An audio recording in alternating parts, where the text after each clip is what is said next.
Sont-ils tous des apôtres? Sont-ils tous des prophètes, tous les professeurs? Est-ce qu'ils font tous des miracles? Ont-ils tous des dons de guérison? La parabole des talents. Matthieu 25, 14 à 30. Un maître avant de partir en voyage donnait à l'un 5 talents, à un autre 2 et enfin à un autre 1. La loi de fidélité. Bravo, bon et fidèle serviteur. Tu as été fidèle en peu de choses, je te confierai beaucoup de choses. Les excuses des négligents. Seigneur, je savais que tu es un homme dur, que tu moissonnes là où tu n'as pas semé et que tu amasses là où tu n'as pas dispersé, c'est pourquoi j'ai eu peur. Et je suis allé cacher ton talent dans la terre. Ici vous avez ce qui est à vous. Dieu enlève, car à celui qui a, on donnera, et il aura davantage, et à celui qui n'a pas, même ce qu'il a sera ôté. Se cacher a des conséquences. Jetez-le dans les ténèbres extérieures, il y aura des pleurs et des grincements de dents. L'obscurité représente l'obscurité, la cécité, le manque de vision et de but dans la vie. Pleurer représente le malheur et la dépression.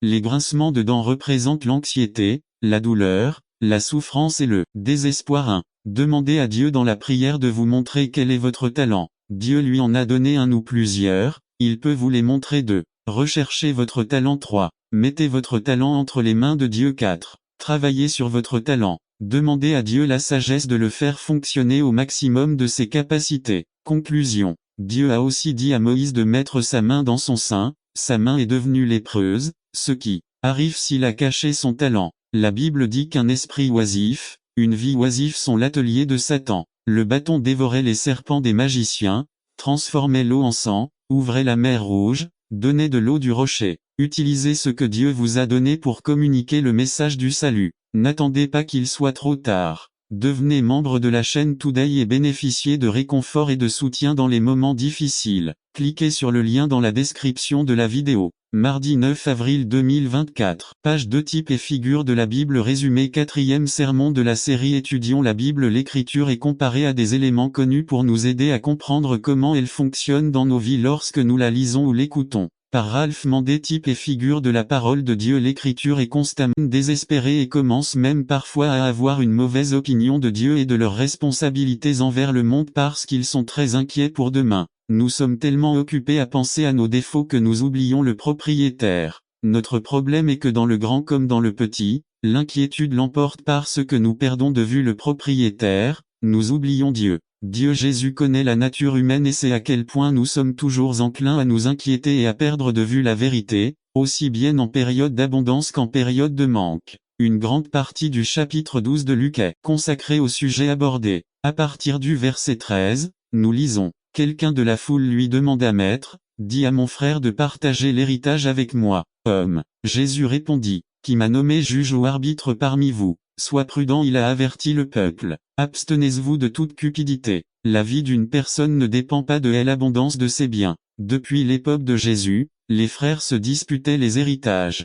Jésus détecte le problème et met en garde contre le danger de l'avidité. Il dit, soyez prudents. Il nous dit cela parce qu'il sait avec quelle facilité nous pouvons devenir la proie de ce péché. Il sait que lorsqu'il y en a trop, on peut perdre de vue. N'attendez pas qu'il soit trop tard. Devenez membre de la chaîne Today et bénéficiez de réconfort et de soutien dans les moments difficiles. Cliquez sur le lien dans la description de la vidéo. Mardi 9 avril 2024. Page 1. Au propriétaire et aussi quand il y a peu. Faites attention. Et puis, il nous donne la clé. La vie d'une personne ne dépend pas de l'abondance de ses biens. Cette pensée est clé. La cupidité nous dit votre vie dépend de ce que vous avez ou pouvez avoir. Jésus dit même si tout le monde autour de toi pense de cette façon, tu te souviens, ta vie dépend de quelqu'un d'autre. Votre vie ne consiste pas et ne dépend pas de ce que vous avez ou n'avez pas, de ce que vous achetez ou vendez, de ce que vous gagnez ou perdez. Votre vie dépend de quelque chose de bien plus important. Puis, dans les versets suivants, il aborde deux des soucis qui nous assaillent: les soucis quand il y a beaucoup et les soucis quand il y a peu. Y s'inquiéter de beaucoup. VV 16 à 21. Premièrement, Jésus nous enseigne nos inquiétudes quand il y a beaucoup de choses. À partir des versets 16 à 21, il nous raconte une parabole. Il nous parle d'un homme riche qui a eu une magnifique récolte. Il y en avait tellement que leur cave ne suffisait plus et c'est là que commença leur inquiétude. Que vais-je faire de tant de récoltes? Je ne veux rien perdre. C'est aussi ce que nous ressentons lorsque nous en avons beaucoup. Comment puisse-je m'assurer que l'argent ne soit pas utilisé ou volé, etc. La conclusion à laquelle il est parvenu était qu'il devait démolir ses granges actuelles et en construire de plus grandes, afin que plus tard, après avoir emmagasiné toute cette richesse, il puisse dire, maintenant, mon âme, tu as déjà assez de bonnes choses emmagasinées pour de nombreuses années. Reposez-vous, mangez, buvez et profitez de la vie. Alors Jésus dit au verset 20 à 21, mais Dieu lui dit, espèce d'idiot, cette nuit même, ils vont exiger ta vie, et qui gardera ce que tu as accumulé. C'est ce qui arrive à celui qui accumule des richesses pour lui-même, au lieu d'être riche devant Dieu. Nous devons d'abord préciser que cette parabole ne s'oppose pas à la planification et à la prospective. Nous devons être de bons administrateurs et prévoir et planifier comment prendre soin de ce que Dieu nous a confié. Le problème fondamental de cet homme n'était pas d'avoir construit des granges plus grandes pour stocker son grain, mais le problème était dans son cœur. Il avait perdu de vue le véritable propriétaire. Il n'arrêtait pas de dire mes biens, mes grains, mes granges, mon âme, alors que sa véritable richesse aurait dû être en Dieu et qu'il aurait dû être un bon intendant pour le propriétaire. Le problème est au cœur. Beaucoup d'entre nous peuvent penser je contrôle Dieu n'a pas d'importance. Nous retirons Dieu du